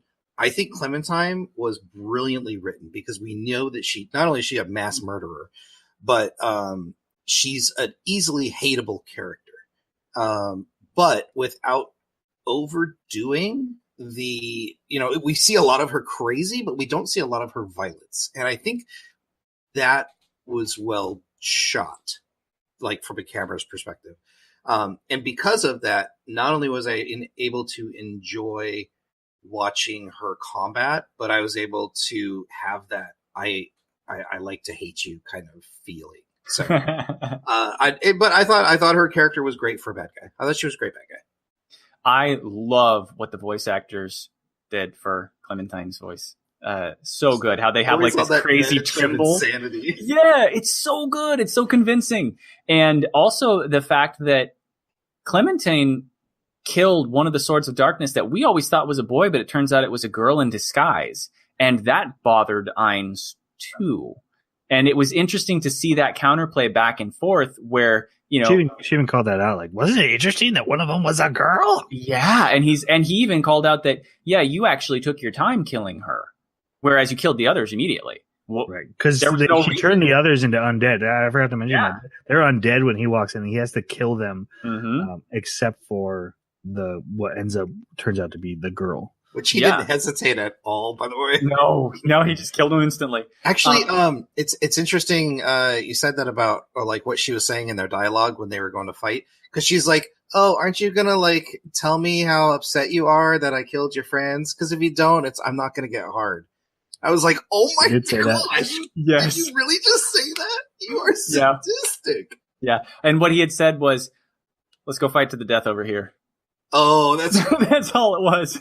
Casually. So casual. Yeah. It's great. All right. So in the next arc that starts here, we catch up with Sebas. Why did I put an R in there? Aha, your turn. So Sebas and Shaltir, who is we've seen a lot in the episodes. I only briefly mentioned her, but she's a young vampire. But she's very powerful, and they're there to find bad people, murder them, and bring them back for experiments? No, they are there because there was reports that someone over here knows how to use martial skills and is a pretty capable, efficient person. And so she is sent to recover that person. That's her mission. They have a mission before that. From my understanding, their mission was to accompany her in that, and then during this, they get commands to go somewhere else. They massacre the coach driver. They kill him, and they massacre that group. And then they use that. And when they do that, they find out then about a martial arts user who's living over in a cave. She's like, "Hey, I'm going to go deal with that. You guys go do your other mission." I don't think that's when they found out about it. I thought it was because I thought she said, "I found a guy who said there's a martial arts user over there, and before I killed him." When the whole coach situation, do you remember? It could be that they didn't know exactly where he was, and they were just throwing fishing lines out to try and find one. And I thought someone said something like, "We're here to collect people, but they have to be bad so no one will miss them." Not because it's bad to kill good people, but because we just don't want to get attention. Like, we're looking for bandits and thugs and murderers, and we're going to bring them back and use them. I do think he was collecting bodies, but I definitely was under the impression that he was casting lines out to find a skill user from the onset. Maybe because, like, from my understanding, when they hear, "Hey, there's a martial arts user over there," they're like, "Oh, that's what we wanted. That's what we're looking for." Exactly. But what was up with that coach driver, the perverted coach driver who got his hand sucked into a water woman when he tried to fondle her? Why was that important? Because this episode starts with Sebas and Shaltir talking about voice actors, and it's a really cool scene. But then they go on do this mission thing before they separate, and I didn't understand what was happening, and I was bored, and I was hoping someone would tell me. Okay. So here's my understanding of what was happening. He was sending them out to find someone who had a martial skill, possibly also to collect bodies. So they used this opportunity to go after bandits. And so they found someone who was a drunk and would probably have bad connections. She closed her eye and was watching him and said, "Yeah, he's meeting with someone just like we'd hoped." And he says, "Good, it's going according to Ain's plans." So they were clearly looking for somebody who would, get bandits for them. And the guy had a red nose indicating that he was an alcoholic. Right. So, and he does that. I mean, he drives them in a coach out to a group of bandits. Flashes his lights. So then the bandits show up, they overpower the bandits, collect the bodies, get the information, take it back. They get new instructions, go their own way. That's what I saw this whole scene to be. Okay. Before we go with the rest of Shaltir's mission, thoughts on Shaltir? She's my favorite character. What a great portrayal of a vampire. And also the back and forth nitty, like cat fighting between her and Albedo was good comic relief as well. Yeah. So there's some really interesting stuff that I learned about her when I was doing this research that I mentioned earlier. And that is that she's way more powerful than Albedo. She's way more powerful than a lot of the other Floor Guardians. There's only a couple of people that are more powerful than her. In fact, if she went toe to toe with Ainz without any preparation, she would probably wipe the floor with Ainz. Oh, yeah. No problem at all, because she's optimized. She was designed by her maker as a joke against Ainz. As a joke, because they were such close friends. Hey, I'm going to create someone that's undead and who also really likes you, but she's a holy knight and a holy caster. Oh, that's why she has all the holy destroy spells. you. Yes. And so it was just a big joke that she liked him and that she could destroy him, and she was optimized to do that because of their friendship. And now it turns out that, this is going to be possibly quite lethal to him. But I wish that was in the anime. That actually makes it that final battle a lot more interesting. Yeah. Because I was like, man, it kind of sucks that the only villain they could find to fight him was his own character, teammate. But like when you use that backstory, that has a lot of background and I do like that. Yeah, it also adds to a lot of the character of like the interactions between her and Albedo. Why? They're having these interactions, these fights over him because she's programmed to like him as a joke, and she's programmed to like him because it was his own self-inflicted joke. Right. Like, the whole reason both women are fighting over him is because somebody made a joke. And yet it's really entertaining. And yeah, so Shaltir as a character. I wouldn't go that far. Oh, I thought it was really entertaining. I did too. Oh, yeah. I did really like her vampire form. Oh, my God. But she filled in. Lamprey. She fell into the other issues I had with the NPC character. So, she goes on her mission and to capture this martial arts user who sucks. No, he's as good as the other guy. He's just that far below her. There's a weird exchange in there. We don't really have time to get into it, where he uses his talent. And she's like, "Wait, don't you want to use martial arts?" And he doesn't, and then he just runs away crying. Well, who says he doesn't? It's just so weak that she can't tell the difference. I didn't see him glow red. I thought when you use martial arts, you glowed red. I wonder if we were getting it from her perspective or something, because we clearly saw the field go out, and we saw him prep to use martial arts that he even called out. Well, I thought he was using a skill, and then she was like, wait, why not use a martial art? And I thought the whole I'm crying and run away was that he was a big fake and didn't have any martial arts, that he was a phony. But it never explained. So I was a little confused. So maybe what did you see? What did you see, Jason? Did it make sense to you? It seemed like...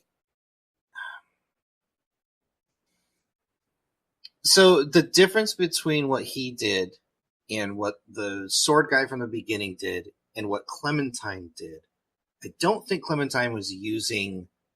I think she had one talent, and that was the tower defense. All of her other abilities, I'm pretty sure they were just spells. Because those spells were cast... Ainz cast those same ones later on. Mm-hmm.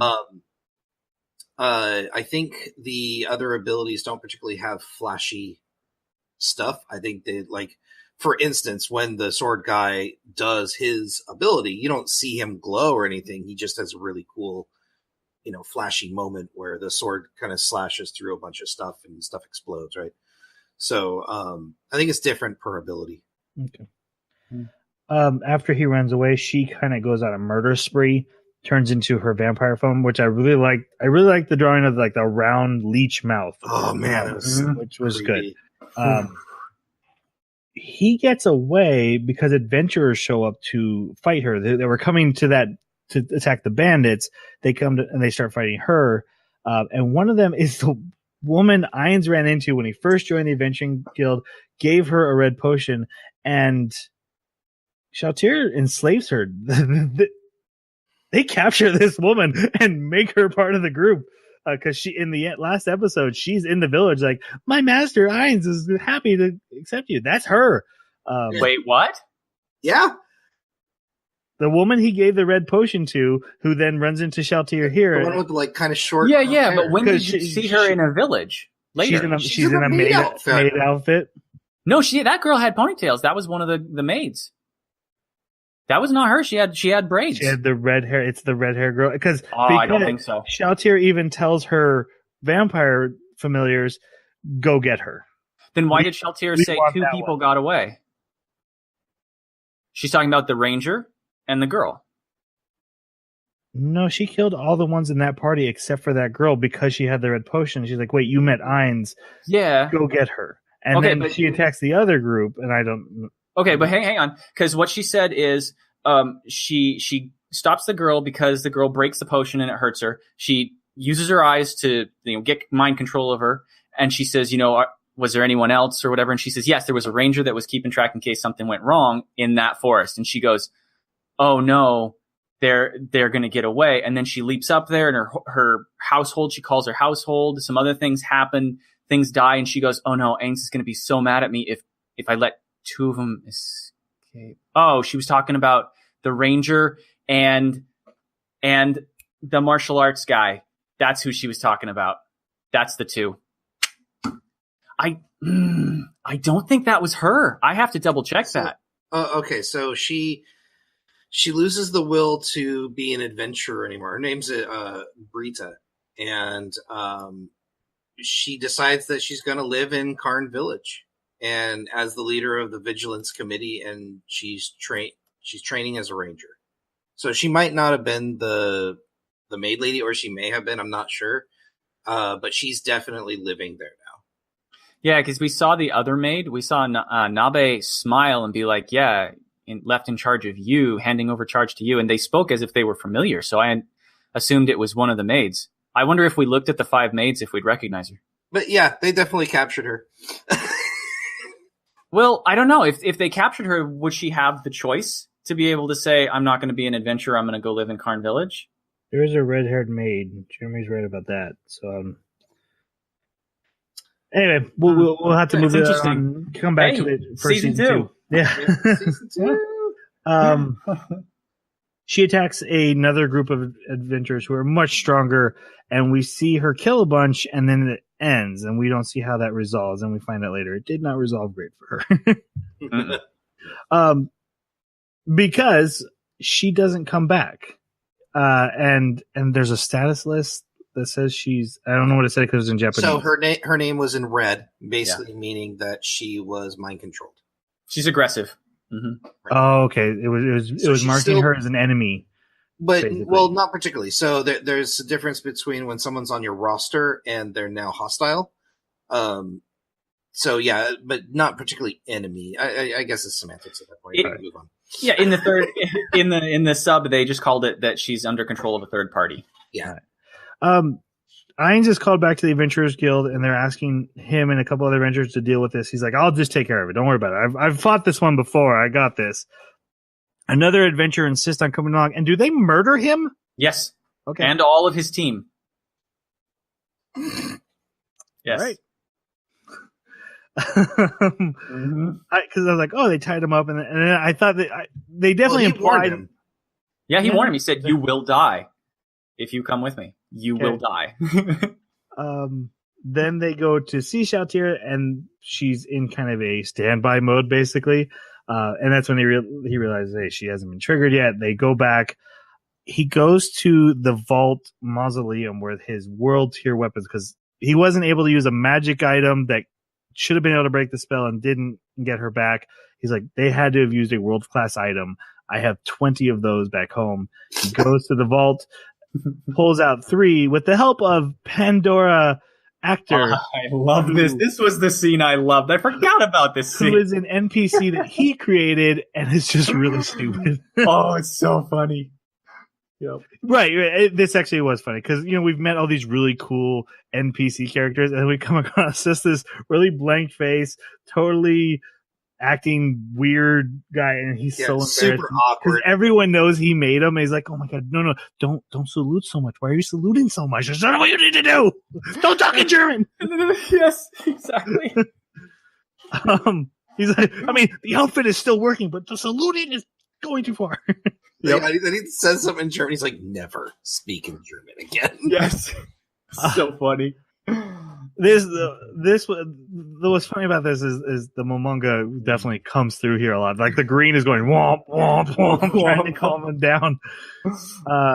He has a conversation with Albedo, kind of explaining why he has to be the one to go fight Shaltir. He only takes one of the world class items and gives he gives all 3 to Moray and Aura, right? To do what? Standby. Standby, yeah. He's a strategist. It was a backup plan. If he loses, that pull these out and use them? Under certain circumstances that he didn't specify to us. Okay. Yeah. And then we get the big battle between him and Shaltir, which at first he's losing. But I really did like before he starts the fight, he realizes, oh, she's not going to attack me if I just start using buffer spells. And he casts like 30 buffer spells in a row. It was so MMO. I loved it. It was so raid. Right. You could almost just see the little boxes. That's awesome. Like before a raid, everyone just starts buffing like crazy. So then the fight happens and she's hitting him. And then after... Like she's got this weird armor now too, so she's another totally different form.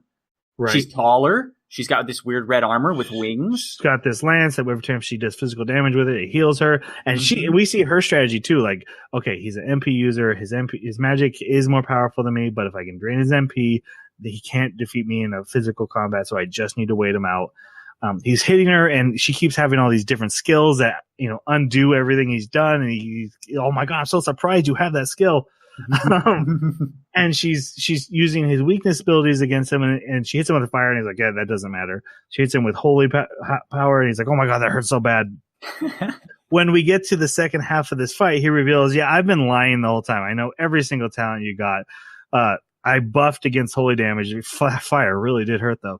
But I tricked you into using holy magic the entire fight. And draining all her MP and using all her skills. He uses a spell that just kills everything in the area, because she pulls out like a doppelganger. She pulls out minions that she's healing out. She's killing her own minions to heal. That's so funny because you hear Momonga's voice. He's like, hey, that's not fair. Yeah. What is the spell he uses? I took it as an area effect doom. I took it as an area of effect dispel conjuring. What about dispel undead? Because that killed her too. Yeah, she dies. Shaltir dies, and she has an item on her that resurrects her. Because he even says, "What was it like to die?" Welcome back. Oh yeah, it could have been. I agree with the Doom thing. It was weird it had a clock though, because I kept thinking like, is it gonna speed up time and like they all aged and died? But that wouldn't work on a vampire. So it reminded me of Final Fantasy when you would cast a Doom spell, you'd get a little clock. And the clock I guess that's true.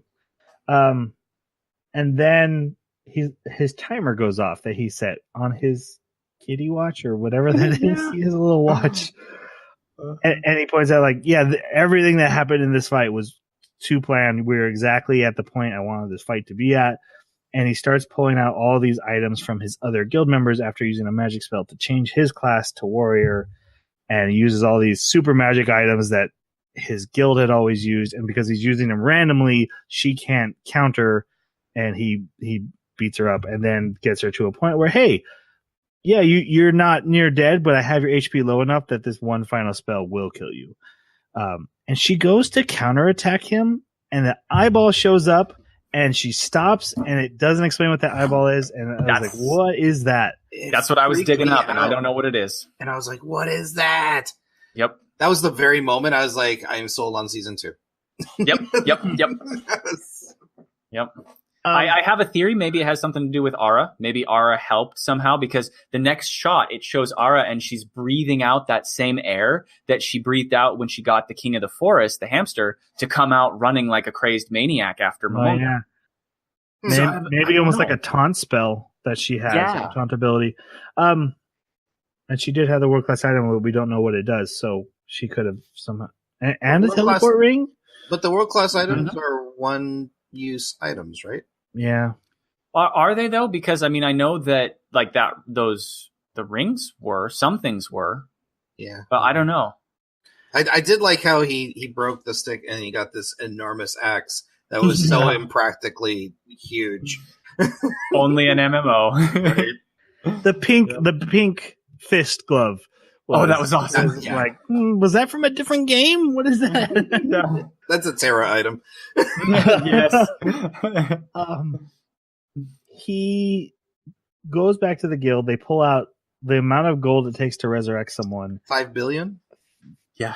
Yeah, and cast a spell that turns the gold to bring her back to life.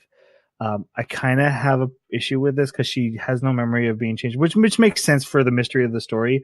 But also, this was another chance for an NPC to have character growth that they wiped out. I assure you, it's not wiped out. After just the beginning of the next season, it's there. Okay. I'll reserve judgment because I actually had the same problem as Jeremy. Or no, Yep. Troy. That's right. It's not. It's usually Jeremy with problems. Yep. Yeah, I'm on the defense. So this is nice. I liked how all the NPCs were still mad at her. They're like, "You are the worst," and he's like, "Guys, it was literally my fault." Yep. And then we kind of get the epilogue of this first season. Inferi and his grandmother moved to the village, which is what he had wanted all along, because that's now his village. Ainz becomes a top level adventurer. It's adamantite. He was copper or bronze before, so now he's like considered one of the most powerful warriors in the world. And he's just kind of getting ready for his next move. They got to figure out where player character items that could affect Shaltir would have come from. And we do see a thing of the Fool Society. Nope, that ain't it. Slain Theocracy, yeah. Slain Theocracy. And they are the ones who did it, because they do say, like, we used a mind warping spell, but we didn't get to complete it. The caster died. So they had the world item that he's talking about, I'm assuming, which means at some point a player character was around there, we think. Well, I mean, the very first Slain Theocracy, like, mage detachment that came in with a usable item for that, high sealed tier. in a crystal. Yeah, so I mean, obviously there are these artifacts within this world as well. So there is a possibility that it's not a player. It's just that they had a really great artifact. Okay. Well, that is the end of our first season. So let's go ahead to our final reviews for this first season. Jeremy, you picked it. Start us off. I absolutely loved it. In a world where there are way too many video game trope animes now, I thought they did something that made them stand out from the crowd. And that is making the main character not be a good guy. He is actually a character that is neutral, in my opinion. Everything that he's doing is for a very clear objective of trying to make sure that he and the people he cares about survive, regardless of what that does to anything around him. And that is fascinating to me, because how far is he going to go as a bad guy that will still be rooting for him or interested in what he does and not just be irritated with him? I want to see what they're going to do with him. And we didn't plan to watch season 2. This was actually something we talked about after finishing season 1. And that's the reason why I was like, I'm going to keep going. I want to watch. and so, yeah, I'm going to give it 5. It barely makes it, but it does get 5 for me. All right. Jason, how about you? Definitely a solid high 4. It's not perfect. There are some things that are a little cringy for me. I immensely enjoyed the story. I think Ainz is a beautiful character in this video game tropiness, because sure, it started that way, but this feels very enclosed, and it doesn't feel like a video game after like episode 2 or 3 for me. Sure, they use some jargon, MMO jargon, which kind of hooks it back. But besides that, I think they sell it really well as its own confined world. The characters were great, and so I have to give it a high 4. Okay. It's a 2 for me, dog. You guys actually probably sold me on a 3, but the problem is every time I was watching this, I was like, I just want to be done watching this. I want to go on to whatever else to do that day. Season 2. I do think there's a lot of interesting things in Ainz's situation that they're not tapping into in exchange for exploring the power fantasy aspect of this anime. That's just not working for me. There's definitely a lot of potential to get better, and I obviously hope it does, because I too have to watch the whole another season. But yeah, there was never a time where I was watching this and was really super happy I was watching this. No matter how good a scene was or anything, I was just like, oh, good, the ending, good, great ending song. I'm done. So I can't give it more than a 2 right now. Yeah, maybe the second season will change your mind. Yep, and I really, really hope it does because it was a long 2 weeks. We I think offline or maybe in a blog post, we should fight about why Kisnaver sold it for you and not me, but then this sold it for me and not you. I'd like to just explore those differences. Because I'm an emotional baby. I only gave I admitted Kisnaver was like not a great anime. I just didn't think it was as bad as you said. Kuroko's basketball. I didn't give that a high rating either. I just came in higher than you. Okay. We did everything. If you want to weigh in on your thoughts on the first season of Overlord, you can reach us on our Twitter at Baka Podcast, our YouTube, as long as it's allowed to stay up. You can leave a comment or give us an email at the animebakaclub@gmail.com. Tell Troy how wrong he is. Absolutely.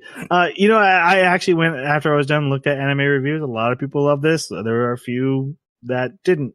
It does seem that about 70-30% split of people who love it and then those who don't. And I have a feeling it's that power fantasy. It either connects with you or it doesn't. But yeah, absolutely. Tell me why I'm wrong. That's what this podcast is all about. We will see you guys next time for a mini-sode and then talking about season 2 of this anime. Let's say goodbye. Thanks for listening. Nabe in the streets, albedo in the sheets. Sayonara.